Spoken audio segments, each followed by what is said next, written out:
Yes, alright. Yes, oli ku Grosh TV nga bulijjo njagala kubanga nkubuuzaako muganda wange nti wasiibye otya, ogamba otya, kansuubire nti gy'oli oli bulungi.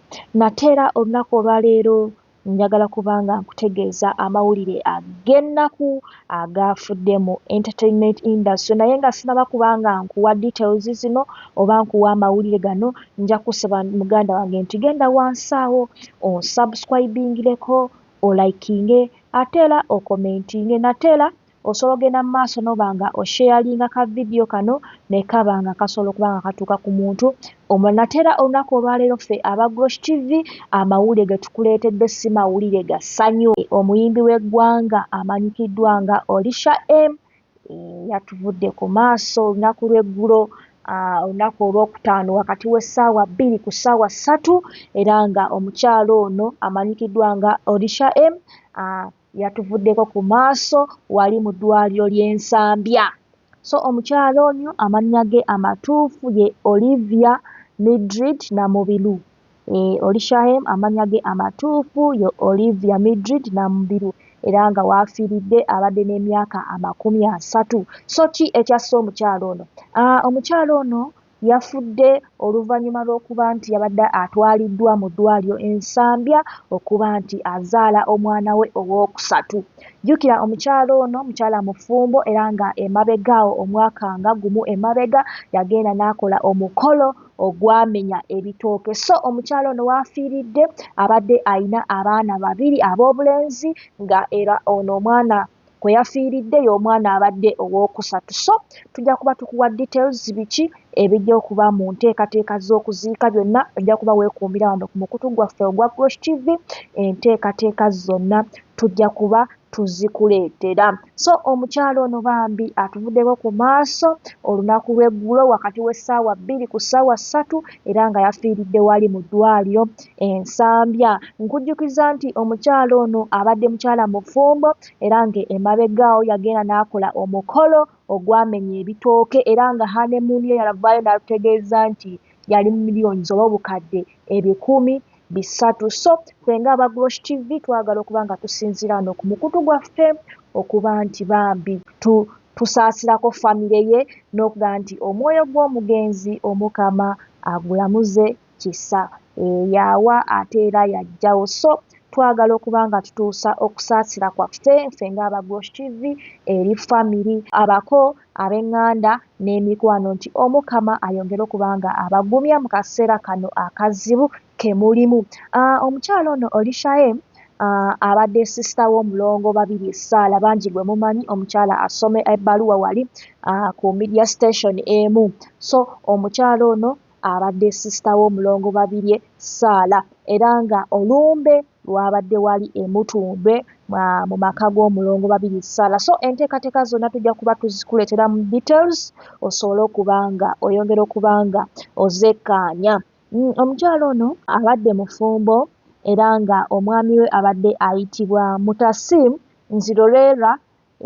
Mutasim Nzirorera, yes, ye bbaawe eyagenda mu maaso n'aba nga amukuba embaga. So byonna baabikola era nga embaga yali y'amaanyi nnyo.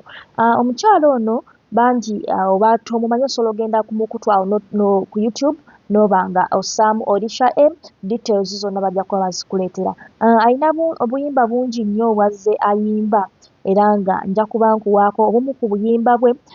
Alinawo ebiwooma, alinawo Super Love, alinawo Akatambaala, Gwenjagala. So obwo bwe bumu ku buyimba bwe obumu bw'azze ayimba. So omukyalo ono abasinga okuba nga bamutegeera mu kayimba ka David Lutalo ke bagenda maaso ne bayimba yono gwenjagala nawe. Yes, so omukyalo oyo yasobodde okuba nga atuva ku maaso olunaku lw'eggulo wali mu ddwaliro ly'Ensambya oluvannyuma lw'okuba nti yabadde atwaliddwa okuba nti azaala omwana we owookusatu. Waafiiridde era nga abadde n'abaana 2 ab'obulenzi ng'era abadde agenze mu ddwaliro okuba nti azaala omwana we owookusatu. So details tujja kuba tuzikuwa wansi awo ku biki enteekateeka z'okuziika zonna nga bwe zigenda okubeera nate oyongere okuba nga omanya biki ebifa mu entertainment industry. Nga bwe nkugambye nti omukyalo ono abadde ayina obuyimba, ayina akayimba ntono, ayina gwenjagala, buyimba bungi nnyo, naye nkujjukiza nti genda wansi awo osubscribinge, olikinge ate era osharinge, nate era osobola ogenda maaso awo n'oba nga okomentinga okusinziira ku vidiyo eno nga wooba ogiraba. Nate era nga bwe nkugambye nti ffe aba Grosh TV twagala okutuusa okusaasira kwaffe eri famire ya Olishahem, abako eŋŋanda n'emikwano, twogera okusaasira abaana abato bano baalese. Abaana abato betulese twongera okuba nti bambi tugaa nti Mukama yagaba era yajjawo, katusabe Omukama ayongere okuba nga omwoyo gwe agulamuza kisa. So ezo ze zimu ku details entinitini ezikwata ku mukyalo ono omuyimbi eyatuvuddeko ku maaso amanyikiddwa nga Olishahem, era nga amannya ge amatuufu nakugambye Olivia Mildred Namubiru, era nga waafiiridde abadde n'emyaka 3 n'abaana 2 ate ng'era abadde mukyala mufumbo. So enteekateeka zonna tujja kuba tuzikuwa maaso gwe kyolina okukola weekuumizi ku Grosh TV.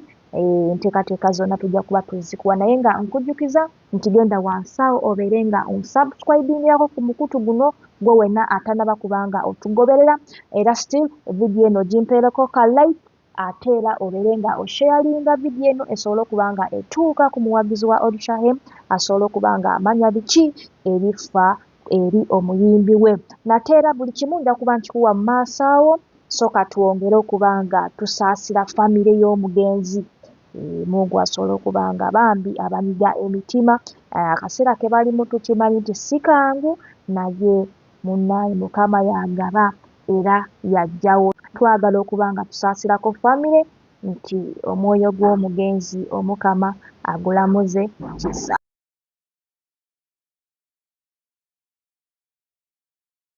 Alright, yes, oli ku Grosh TV nga bulijjo, nate era njagala kubanga nkubuuzaako muganda wange gwe wenna atugoberera wano ku mukutu gwaffe gwa YouTube nti wasiibye otya, ogamba otya, kasubire oli bulungi. Nate era nkujjukiza nti nja kusaba muganda wange genda wansi awo osubscribinge, olikinge, ate era osharinge, still osobola okomentinga okusinziira ku vidiyo eno nga woba okoze ki, nga woba ogirabe. Nate era nyongera okubanga nkujjukiza gwe wenna eyandyetaaze okubanga olanga naffe aba Grosh TV osobola okubanga otunoonyako kanamba kaffe ak'essimu 0750 312083 oba 0750 312083. ojja kubanga osobola okubanga otufuna, tujja kubanga tukulangira bizinesi yo, osobola okubanga naawe ogikuba abantu mu maaso.